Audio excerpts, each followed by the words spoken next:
Hi ಎಲ್ರಿಗೂ ನಮಸ್ತೆ, welcome back to Roopashree lifestyle blogs in Kannada. ಇನ್ನೂ ನನ್ನ ಚಾನಲ್ಗೆ ಹೋಗಿ ಬೆಲ್ ಐಕಾನ ಕ್ಲಿಕ್ ಮಾಡಿಲ್ಲ ಅವರು ಲೈಕ್ ಮಾಡಿ, ಶೇರ್ ಮಾಡಿ, ಕಮೆಂಟ್ ಮಾಡಿ, ಮರಿದೆ ಸಬ್ಸ್ಕ್ರೈಬ್ ಮಾಡಿ. ಇವತ್ತಿಂದ 31 ಡೇಸ್ ಚಾಲೆಂಜ್ ಮಾಡೋಣ ಅಂತ ಅಂದ್ಕೊಂಡಿದ್ದೀನಿ. ಬಿಕಾಸ್ ನನ್ನ ಬಾಡಿ ಸ್ವಲ್ಪ ವೆಯ್ಟ್ ಲಾಸ್ ಮಾಡ್ಕೊಬೇಕಾಗಿತ್ತು. ಹಂಗಾಗಿ ನೋಡೋಣ 31 ಡೇಸ್ ಆದಮೇಲೆ ಯಾವ ರೀತಿ ಚೇಂಜಸ್ ಆಗಿರುತ್ತೆ ಅಂತ ಹೇಳ್ಬಿಟ್ಟು. ಬೆಳಗ್ಗೆ ಸ್ವಲ್ಪ ಬೇಗ ಹೇಳ್ಬೇಕಾಗಿತ್ತು, ಬಟ್ ಆಗಲಿಲ್ಲ. ಚಳಿ ಇದ್ದಿದ್ದ ಕಾರಣ 6:30ಗೆ ಎದ್ದು ಬಂದೆ. ಆಮೇಲೆ ಸ್ವಲ್ಪ ಬಾಡಿ ಫ್ರೀ ಮಾಡ್ಕೊಳಕ್ಕೆ ವಾರ್ಮಪ್ ಮಾಡ್ಕೊಂಡ್ವಿ. ನನ್ನ ತಂಗಿ ನನ್ನ ತಮ್ಮ ಎಲ್ಲ ಬಂದರು.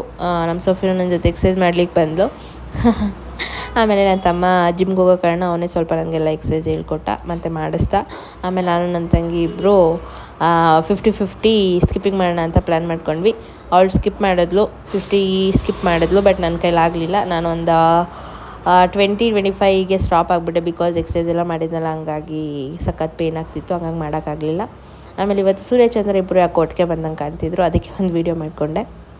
ಆಮೇಲೆ ಅಲ್ಲಿಂದ ಕೆಳಗೆ ಬಂದ್ವಿ. ಒಂದು ಗ್ಲಾಸ್ ಬಿಸಿನೀರು ಕುಡಿದೆ. ನಮ್ಮ ಸೋಫಿ ನನ್ನ ತಂಗಿ ಜೊತೆ ಆಟಾಡ್ತಾಯಿದ್ಲು, ನನ್ನ ತಮ್ಮನ ಜೊತೆ ಆಟಾಡ್ತಾಯಿದ್ಲು. ನೋಡ್ತಿರ್ಬೋದು ಹೆಂಗೆ ಆಡಿಸ್ತಾನೆ ಅವಳು ಅಂತ. ನನ್ನ ತಮ್ಮ ಅಂತೂ ಅವಳನ್ನ ಮಗು ಥರನೇ ಆಡಿಸ್ತಿರ್ತಾನೆ, ಯಾವಾಗಲೂ ಆಟ ಆಡಿಸ್ತಾನೆ ಇರ್ತಾನೆ. ನನ್ನ ಹತ್ರನೂ ಹಂಗೆ ಆಡ್ತಾಯಿದ್ಲು. ಬಂದಳು, ತೊಡೆ ಮೇಲೆಲ್ಲ ಬಂದು ಕೂತ್ಕೊತಾ ಇದ್ಲು. ಆಮೇಲೆ ನನಗೂ ಟೈಮ್ ಆಗಿದ್ದ ಕಾರಣ ನಾನು ಸ್ವಲ್ಪ ಹೋಗಿ ಫ್ರೆಶ್ ಅಪ್ ಆಗೋಣ ಅಂತ ಫ್ರೆಶ್ ಅಪ್ಗೆ ಹೋದೆ. ನಮ್ಮಮ್ಮ ಹಂಗೆ ಹೇಳ್ಬಿಟ್ಟು, ಅಮ್ಮ ಟಿಫನ್ ಮಾಡಿಕೊಡು ನನಗೊಂಚೂರು ಅಂತ ಹೇಳಿದೆ. ಅಮ್ಮ ಎಲ್ರಿಗೂ ಉಪ್ಪಿಟ್ಟು ಮಾಡಿದರು. ನನ್ನ ತಮ್ಮ ವೀಡಿಯೋ ಮಾಡಿಕೊಡ್ತಾ ಇದ್ದ. ನಾನು ಸ್ವಲ್ಪ ಹೋಗಿ ಫ್ರೆಶ್ ಅಪ್ ಆಗಿ ಬೇಗ ಬಂದೆ.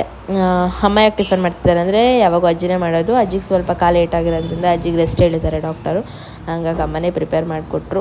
ಅಮ್ಮ ಜಾಸ್ತಿ ಅಡುಗೆ ಕೆಲಸ ಮಾಡಲ್ಲ. ಬಿಕಾಸ್ ಅವರು ಟೈಲರ್ ಶಾಪು ನೋಡ್ಕೊತಾ ಇರ್ತಾರೆ, ಮತ್ತು ಇಲ್ಲಿ ಪೆಟ್ರೋಲ್ ಬಂಕ್ ಹೋಗಿ ಕೆಲಸ ಮಾಡೋದ್ರಿಂದ ಸ್ವಲ್ಪ ಬ್ಯುಸಿ ಆಗಿರ್ತಾರೆ ಮತ್ತು ಟಯರ್ಡ್ ಆಗಿರ್ತಾರೆ. ಹಂಗಾಗಿ ಅಮ್ಮ ಮಾಡಲ್ಲ, ಅಜ್ಜಿನೇ ಮಾಡೋದು. ಆಮೇಲೆ ನಾನು ಟಿಫನ್ ಮಾಡಿಕೊಂಡು ಬಂಗಿಗೆ ಹೊರಟೆ. Thank you for watching.